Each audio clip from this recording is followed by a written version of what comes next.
Hi, when I run my tabletop role-playing games, I often use music, and one of the things I use are these little skull candy speakers. They're a paired, True wireless connected. so they're wireless Bluetooth speakers. They are connected. They're really tiny and cool. Um, and I can put them anywhere, right? They're portable. I'm often not playing at home. Anywhere I'm setting up, I bring all my setup gear. So I'm bringing these, and normally I'll play something like Pocket Bard, right, which is a really great app. It has all kinds of kind of environmental settings and music, but the music is kind of background music, right? It's not, sometimes it'll kind of come in and come out, but it isn't. It's set more to an environment, right? So a tavern has tavern music, a cave has spooky cave music and dripping sounds and rock sounds of a cave and an echo to it. Um, but that doesn't key into necessarily emotion, other than maybe some kind of mysterious exploration music or something like that. So I wanted something that I wanted to experiment with something a little more cinematic, right? And just ran the Daggerheart birthday adventure, which is called The Wish Thief, which is a little one shot, right? And it's like something like 5 acts. And it's a very linear adventure, right? I know it's going to start with like a running through the city part. It's going to get to a big ceremony part. It's going to have a mystery part. It's going to have a chase. It's going to have a battle, and then it's going to have a little reconciliation at the end, a denouement. So knowing that structure, I can set aside and build something that's more like a musical score. So I'm going to be using my playlist for The Wish Thief, and I'm going to be reading the opening of The Wish Thief Adventure, so you get an idea of how I can use score to underscore a piece of narration. This would be the beginning of an adventure. It starts, Bankburg, crossroads of the world. Built at the crossroads of major trade routes and known for its ingenious tiered canals and vaulted stone bridges, the city of Bankburg has grown rich from the steady migration and accumulation of goods, coin, and ideas. River barges glide beneath streets alive with the clamor of commerce, while elevated walkways crisscross whole districts, stacked atop one another. Everywhere, something is being bought, sold, or celebrated.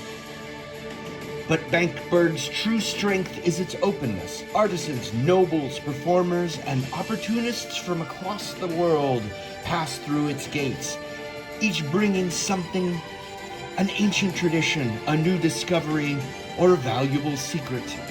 The result is a city that feels larger than life, vibrant and unpredictable, where fortunes can be made overnight or vanish just as quickly. So you can see how just a little bit of underscore can create this idea of drama and intensity and energy, and it can help your acting or your GMing, as long as it doesn't become too distracting for you. And if you perform something like this with a whole bunch of kind of lore dump, I feel like people aren't going to necessarily hear the lore dump, right? So I give you a little bit of lore, background, what's going on. I perform this as a little bit of an opener, like setting the emotional stakes right at the opening. And this is a great theme, wonderful. I think it's a great way to, especially if you're introducing people to Daggerheart for the first time and they're kind of getting the sense of it, the feel of it.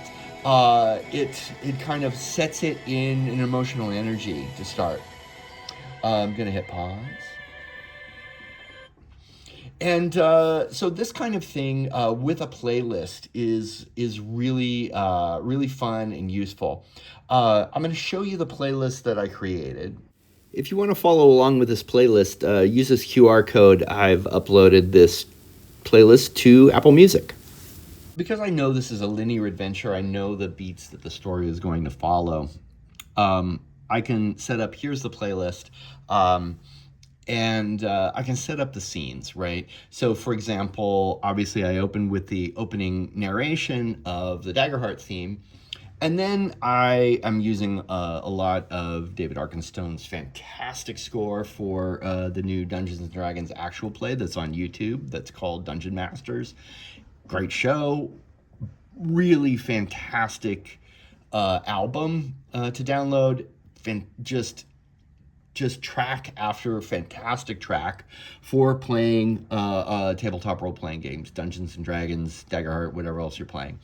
And so, I start with like a nice high energy piece for the little race to the castle, and then this kind of Hero's Respite is your little semi-Renaissance fair doodly doo music, doodly doodly doo, doodly doodly doo, that kind of stuff.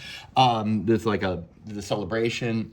And then I go right into, when we go into the mystery, I hit the Knives Out theme, which lets everyone know immediately we're in a mystery. And then I use another piece of Nathan Johnson's score for the third Knives Out movie, just to give a little bit of a underscore for the mystery and interrogation portion. And then I've got two pieces of the score for Cutthroat Island, John Debney's amazing score for a film that was a flop, but is famous for having a brilliant score that is often used as a temp track for other movie scores currently, or you'll hear it a lot in movie trailers because it's a big, giant, optimistic score. Even though it's battles, it's not kind of this darkness that you hear in a lot of battle music, darkness and despair in battle music. This is da-doo-da-doo, da-doo-da-doo. It has a lot of that kind of forward propulsion. And the other thing I really like about it is that, a lot of movies have that kind of score, but they tend to be movies that we're very familiar with the themes, right? So you'll hear da-da-da-dun, dun, da-da-da-da. You don't want that because we're not playing Star Wars, or not playing Back to the Future, or we're not playing Lord of the Rings. Well, I mean, maybe you are playing Lord of the Rings, in which case, please use that music. But the idea is I don't want to pull people out by having the music be super, in the middle of battle, right? And so actually, I use the track called "The Battle" for the chase scene, and I use the track called "The Chase Scene" for the battle. And that's because of tempo. All right, the tempo for the battle is actually faster. The tempo of the track, the battle, so I use that for the chase. And then I come back to David Arkenstone's score when it's time for the denouement, the heartwarming part of the adventure, when they get back with the king and queen, and they have a very tender moment with the little 1-year-old baby child. Just hit them with the feels here from David Arkenstone, and it lands so wonderfully. It's so emotional. It gets them kind of misty and teary-eyed. Just really effective use of music within a tabletop game. Just and boy, narrating over that little piece of score, or just role playing, or setting, doing what you do as a GM, telling the story with that little bit of score underneath, will change the pace of how you role play as the GM, how you narrate. And it just lands emotionally. It changes emotionally how you present the material, and it changes how emotionally it lands. Just a great use of that. And then at the end, I take a page from other performers who want to end the entire experience on this big positive burst of energy. And to that point, I kind of create use George Harrison's "What Is Life" as kind of walking out music, or curtain call music, or an end title sequence in a movie. with having our player characters freeze frame. Oh, everyone laughs and we freeze frame, and then we go boom into this. And it generates a round of applause for the players and each other and me as a GM or as a dungeon master, and just ends on a little bit of high energy walkout music that gets everyone, just lifts everyone's emotions, allows them to reflect on the entire one shot experience, and kind of just kind of, I don't know, sets in their mind how much fun they had during the session.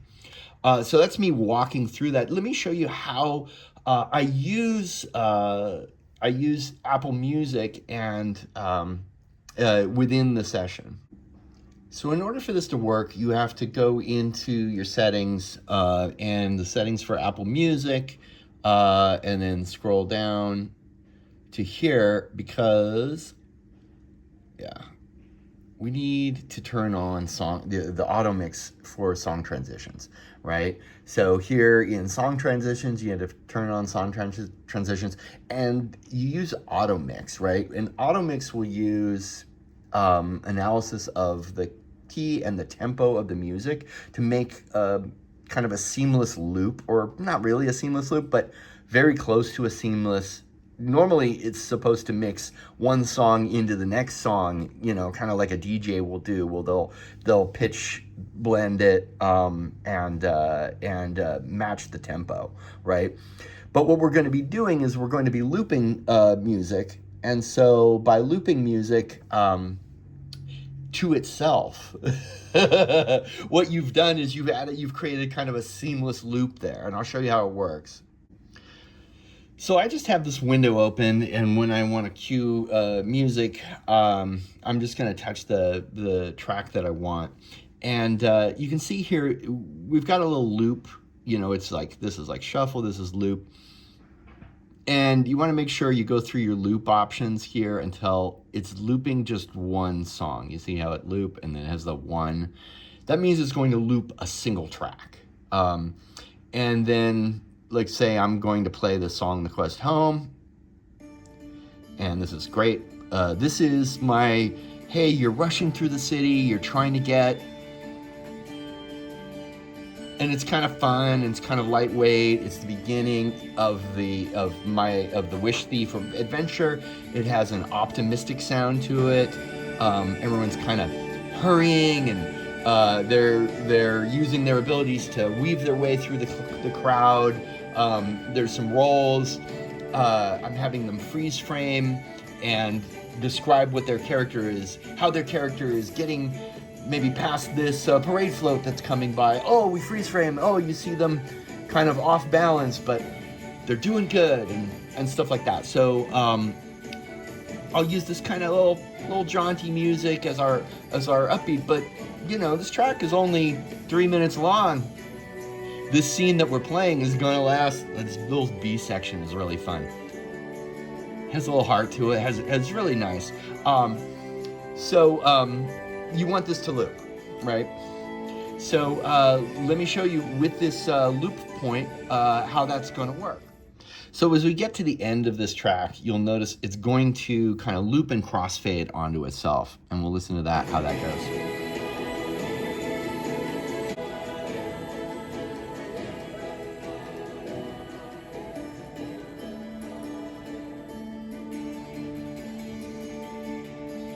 And then we're back at the top of the track, right? So you can kind of, just as you're playing, make sure that it's looping one track, and it's just going to keep looping around. And your players are not going to perceive of a break to the music or hard end to the music. If a track has like a real bumpy end, it'll kind of smooth that over in a really neat way. So for another example, let's listen to the loop point for this track, this Nathan Johnson track from Knives Out 3, Wake Up Dead Man. It's this,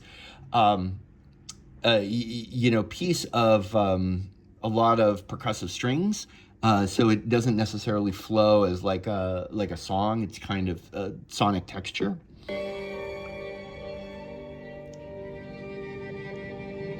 But it's tension, tension. We don't want this tension to end, right? We want it to continue.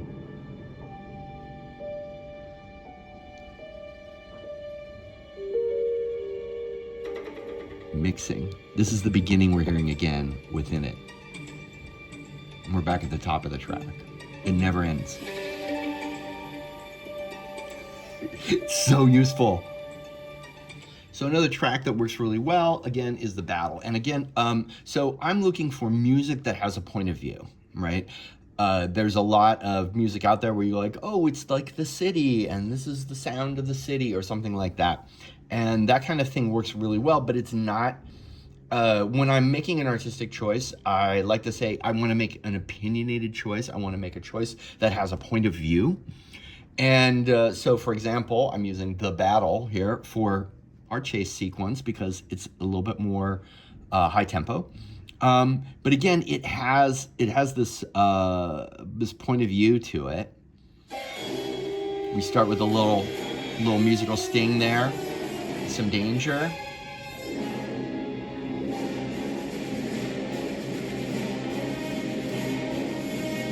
Right? The drums, the rhythm. It's propulsive, and every now and then there's this propulsive leap forward.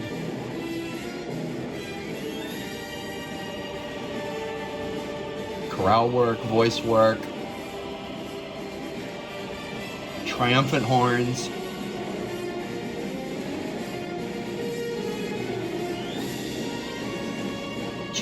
Just fantastic use of score there. And so it's not I'm setting a scene. It's like we're playing this scene, and you put that kind of music with players, and they lean forward into the action. They're not like back there looking at their sheet. What can I do? They're like, oh, can I run? Can I jump? Can I leap? So they're it's this really great. It's like a conversation between your players and the music and you that sets a pace. When I first I ran the Wish Thief, some people were like, oh, that's like a 2-session adventure. It's so big, right? Or like, oh, geez, how could you do this as a one-shot? Whatever, it's like, it's going to be 5 hours, or we're going to be like the first time I ran it, we got in under 3 hours, and the players were like, I can't believe there was so much adventure. There was so much things that happened in that was only 3 hours. I can't believe it. Right. And part of it was because scenes were being propelled by music. They were making active forward-facing choices because the music was propelling their excitement through that. And then now I want to talk a little bit about this Heart of the Party scene. I'm using Heart of the Party track from again Dungeon Master's fantastic album for scoring your role-play game scenes. Fantastic. But Heart of the Party is so sweet. It's so lovely. I just want to play a little bit of that for you. And it starts out with this low, just a bunch of beautiful violins, some horns coming in, pulling on the heartstrings, right? And I let that sit for a second. And this lovely theme comes in. And I say, as you return to the castle and all of the crowds have gone, and the doors open, and all that's there are the mother and her baby and their father. And they look up to you as you enter, and they reach out to you. In this grand hall, really, there's just this family. And you walk the procession that just hours before was a gigantic celebration, and you realize that the little baby, the child, is reaching out to you, and you think she's reaching out for the gift that you've brought back to her, But no, she wants to give you a hug. And she reaches around you and you get the warmest hug from this tiny child. And as you look at this family and you look at each other and you realize that you yourselves, this group, this bond that you formed, you're a family as well. So I kind of just use the emotion of this music to drive my storytelling, to drive my pace, and underscore the emotion of this scene. And people just, like you see them welling up. And I'm kind of welling up as I do it. Because music is magical, right? And music is how you can just tap right into people's emotions. Just a beautiful piece of music by David Arkenstone. And this is something that you have in your toolbox, if you choose to use it. And this little loop point, this magical loop point, is happening right now. You didn't even notice, right? It fades out, it fades in, it mixes. So you don't have to go, oh, I've got to act this entire scene in just the 2 minutes of this track. You don't have to worry about it. It'll just keep playing, right? And it's just lovely. Totally recommend using music in this way if this is especially an adventure where you can do this kind of stuff because you've pre-planned the kinds of scenes that are going to be in the piece. And then I end with a big giant party. This George Harrison piece. I absolutely, obviously adore the Beatles. I adore George Harrison. But more than that, George Harrison, was also a movie producer, right? And so I kind of think of the films that he produced, and he would usually write a song for the endings of his movies, and it just gave them such a lively walkout music. End credits made everyone feel this joy at the end of a film, and so I wanted to echo that.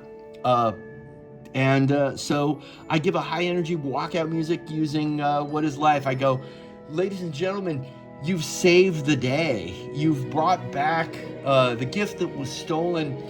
You've made a family's birthday celebration just everything that it could have been. And you've formed a bond as a group. But now, this is a birthday, and so what can we do except party? Ladies and gentlemen, I've been your game master for Daggerheart's birthday adventure. You guys all did fantastically. I want to give yourselves a round of applause. I'm Bruce Wright. It's been my pleasure to run this game for you. I give a bow. We go right into this, and then I go, and everyone freeze frame. Let me know, what is your character doing? What is, so I'll do, oh yeah, Barnacle. Give us a freeze frame pose of Barnacle partying, and I highlight each player around the circle.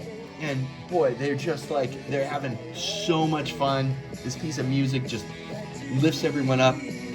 And, it just kind of reminds them how much fun they had during the whole adventure. I hope you had fun watching this. Hope these tips are helpful to you. If they are, use them. If they're not, don't use them. I want to thank you for watching. Have fun.